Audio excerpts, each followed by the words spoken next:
Dog training business owners think that a successful paid ad campaign, whether it's Google ads or newspaper ads or radio or commercials or whatever it is, they think that it's going to be the exact same way every day, every week, every month. It's not. Those campaigns, paid ad campaigns, are affected by externalities to the campaigns themselves. Those externalities may be huge world events, or they may be localized events. They may be seasonal.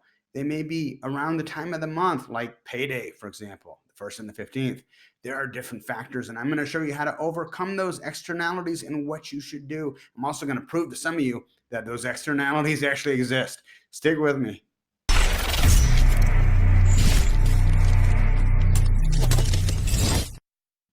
So I want to show you this here. This is an ad campaign over the past year or so, since September 1st, 2018 to October 24th, 2019. And it's kind of interesting because it shows you both the impressions and the clicks. Impressions are how many times the ads were shown. Clicks are how many times the ads were actually clicked on. And I'm not going to go any deeper than that, but basically, this is a mid-sized market. The advertiser is a little bit more aggressive with their ad spend. They kind of need to be because it's a fairly competitive market. But what I want to show you is this, is that overall, the average volume of clicks per month is right around 600 to 700, more or less. And you can see here, now this is October 19th. Today is the 24th, so we haven't finished off the month, but you're starting to see it kind of dip down. And you can see that over here. If we go over to September 2018, it's pretty low. For the entire month, 487 clicks. But you can see here, as we go into October for this market, every market's a little bit different. As we go into October, now we've got 662 clicks, which is kind of about the average for this campaign.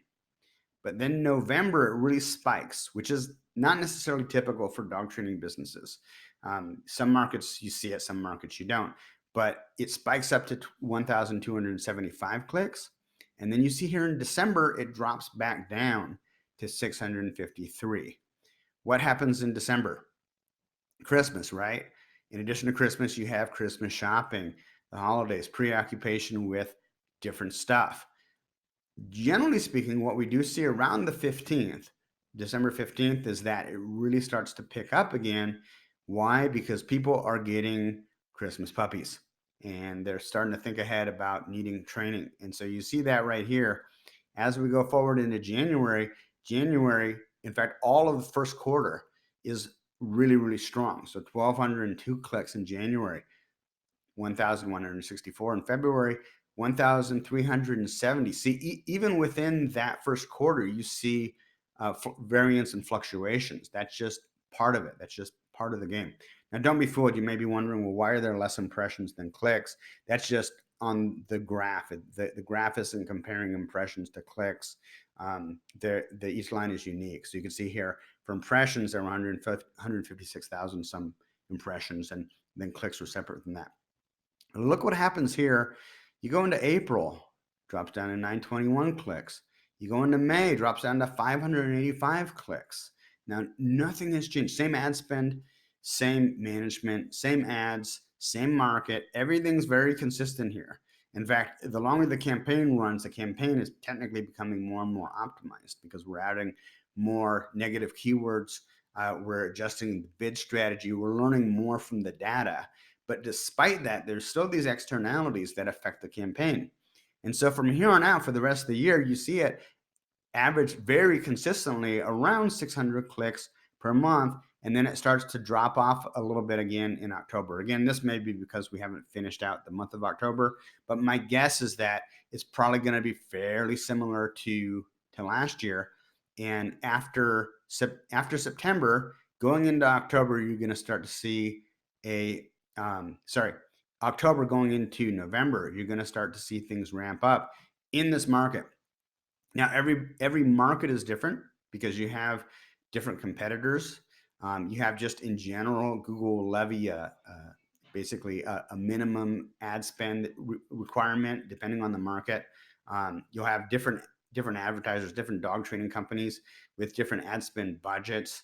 There's all kinds of different factors. So you don't see the same trends in every market, but what you can count on is that there will be ups and downs.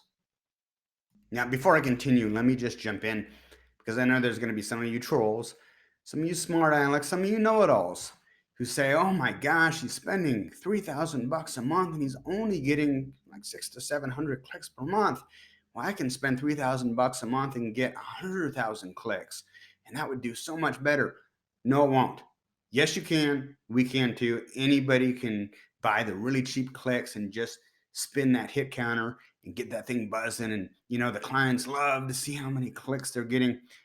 It's baloney because you need to be targeting the money keywords. The money keywords are the ones that not only get clicks, but they actually get leads, because everything else is just wasting your time. It doesn't matter how many hits you get on your website or how many unique visitors you get. I don't care if you get 100,000 visitors. I care about how many leads you actually get. And to do that, we've developed a proprietary approach to identifying specifically the money keywords, the ones that actually get the leads, not just the clicks. And those keywords are specifically expensive, but because you're not wasting money on a bunch of junk clicks, you can hyper focus your advertising dollars on those keywords that actually produce the leads and get the most bang for your buck. All right, back to your regularly scheduled programming. Whew. So that begs the question: what do you do? How do you deal with these externalities to your paid ad campaigns? I've got 3 strategies for you. Strategy number 1 is recognize that successful ad campaigns are very much like successful marriages. Successful marriages, like successful ad campaigns, have good days and bad days. They have good weeks and bad weeks. They have good months and bad months. But overall, they kind of revert to the mean. They get back to that average, right where they're supposed to be, that consistent, general, successful campaign or successful relationship in terms of my analogy. So that's strategy number 1. Strategy number 2 is that you do not want to have all of your eggs in one basket. By diversifying your lead sources, and you're going to have to do some testing because it's not always really easy to find new lead sources for your dog training business. But by diversifying your lead sources, you will find that different venues will react to different externalities differently. Number 3 is there will be slow times, there will be downtimes, which is really scary, especially if you have overhead like a building and insurance and employees and other commitments. Really, really scary. I get that. But use that time to improve your systems. And in my opinion, one of the best returns on investments you can make is in yourself and learning about the art and strategy of copywriting. Copywriting is how to write persuasive text, which you can use on your website, on your business cards, on your advertising, on all different types of mediums. It's a skill set that will pay you again and again and again for the rest of your life. Now, dog training is a very immature market, and I have really yet to see anybody in the dog training space with just what I would consider the perfect website. All of you guys need to improve your websites. You need to have better copy. Copy, again, benefit-oriented headlines, strong call to action, success stories, testimonials, a good flow that takes the visitor gently by the hand and leads them through the process and tells them exactly what you want them to do. All of you guys, you need to be working on your website, because if you get 10 visitors and you're converting 1, and you can just tweak that website a little bit better so that you get 2 out of 10 people who contact you, now you literally just doubled your money. And it's the same thing with your business card and your brochures and everything else that you use in your business.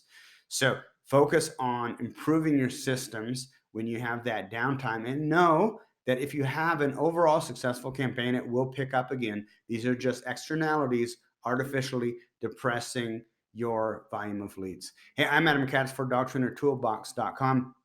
If you want to learn more about what we're doing with Google ad campaigns to help dog training business owners just like you get more clients, get more leads, if you're tired of lying in bed at night wondering, pulling your hair out, like I have any hair left really, pulling your hair out, wondering how do I get my dog training business to the next level, head on over to DogTrainerToolbox.com, and in the upper left-hand corner, you'll see a box that says Expert Google AdWords for Dog Trainers Only. Click on that box, read through that page. If it makes sense, there's a link to my calendar app at the bottom. You can click on that and book a free 30-minute phone conversation with me so that we can get on the phone and find out if what we're doing with Google AdWords or Google Ads would be a good fit for helping you grow your dog training business.